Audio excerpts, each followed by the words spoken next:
সেডেক্স প্ল্যাটফর্মে একটি নির্দিষ্ট পরিমাণ ফি পরিশোধ করে এর সদস্য হতে হয় এবং প্রতি বছর একটি নির্দিষ্ট পরিমাণ ফি পরিশোধ করে সেডেক্স মেম্বারশিপ অ্যাক্টিভ রাখতে হয়। কোনো কারণে সেই ফি পরিশোধ করতে দেরি হলে মেম্বারশিপ ইনঅ্যাক্টিভ হয়ে যেতে পারে। ফলে সেই সাইটের অডিট রিপোর্ট দেখতে, ডেস্কটপ রিভিশন করতে অথবা নতুন অডিট বুক করতে সমস্যা হবে। তাই প্রতিটি সাইটকে সবসময় মেম্বারশিপ অ্যাক্টিভ রাখতে হয়। সাধারণত এই মেম্বারশিপের মেয়াদ থাকে 1 বছর, তবে কেউ চাইলে একই সাথে কয়েক বছরের জন্য মেম্বারশিপ কিনে রাখতে পারেন। তাহলে আর প্রতি বছর রিনিউ করা এবং ফি পরিশোধ করার জন্য কষ্ট করতে হবে না। আজকের ভিডিওতে আমরা দেখব কিভাবে মেম্বারশিপ রিনিউ করার জন্য আবেদন করতে হয়, কিভাবে ক্রেডিট কার্ডের মাধ্যমে ফি পরিশোধ করতে হয় এবং কিভাবে ব্যাংকের মাধ্যমে এই ফি পরিশোধ করতে হয়। প্রথমে সেডেক্সে লগ ইন করে সেডেক্স অ্যাডভান্সের ওয়েলকাম পেজে আসতে হবে।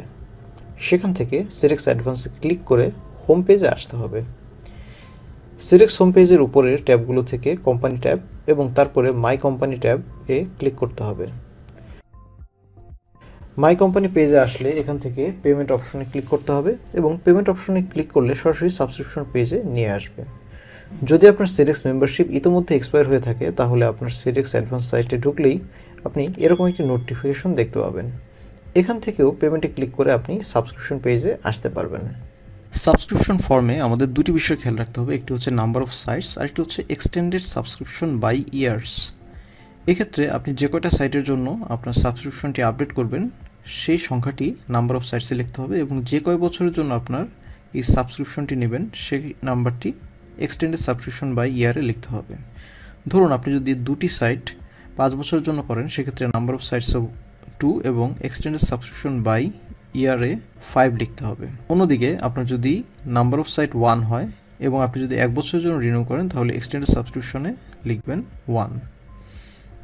এর ফলে আপনার এই সাইটটি 1 বছরের জন্য রিনিউ হয়ে যাবে। এখানে একটি গুরুত্বপূর্ণ অপশন হচ্ছে সাপ্লায়ার প্লাস অ্যাড অন। আপনি যদি ডেস্কটপ ভেরিফিকেশন এবং রিপোর্ট আপলোড ছাড়া আরও সেডেক্সের অন্যান্য সুবিধাগুলো নিতে চান সেক্ষেত্রে আপনি এই অপশনটি নিতে পারেন, কিন্তু শুধুমাত্র সেডেক্সের রিপোর্ট আপলোড এবং ডেস্কটপ ভেরিফিকেশনের জন্য এই অপশনটি নেওয়ার কোনো প্রয়োজন নেই, বরং এই অপশনটিতে ক্লিক করলে আপনার ফি অনেক বেড়ে যাবে।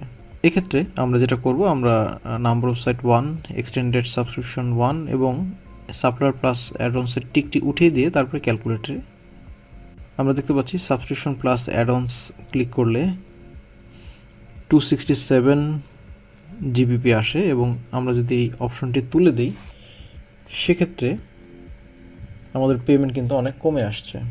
এবার আমরা আরও একবার আমাদের সাবস্ক্রিপশন ইনফরমেশনগুলো ভালোভাবে চেক করে তারপরে পে নাওতে ক্লিক করব। এখানে আমরা অনেকগুলো পেমেন্ট মেথড দেখতে পাচ্ছি।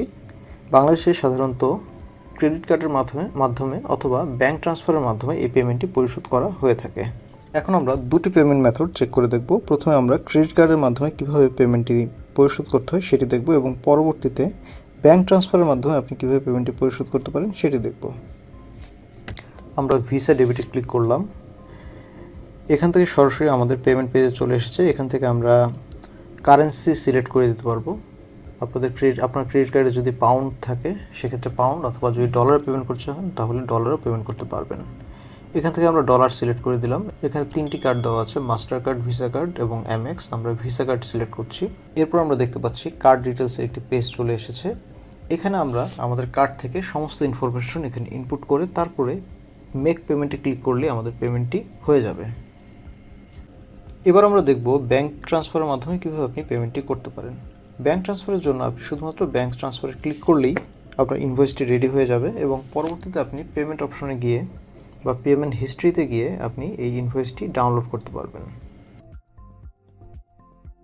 ইনভয়েস ডাউনলোড হয়ে গেলে ইনভয়েসের নাম্বারটিকে আমরা পেমেন্টের রেফারেন্স হিসেবে ব্যবহার করব এবং ইনভয়েসে দেওয়া অ্যাড্রেস অনুযায়ী আমরা পেমেন্টটি পাঠিয়ে দেব। এখানে একটা গুরুত্বপূর্ণ বিষয় হচ্ছে, আপনি যখন ব্যাংক ট্রান্সফারের মাধ্যমে পেমেন্টটা করতে যাবেন তখন অবশ্যই ব্যাংকের কিছুটা চার্জ অ্যাড হবে এবং আপনাকে সেই চার্জ সহই পেমেন্টটি করতে হবে। আপনি যদি শুধুমাত্র সেডেক্সের ইনভয়েস পেমেন্টটি করেন এবং ব্যাংক চার্জ ডিউ থাকে তাহলে কিন্তু আপনার সেডেক্সের সাইটটি অ্যাক্টিভেট হবে না।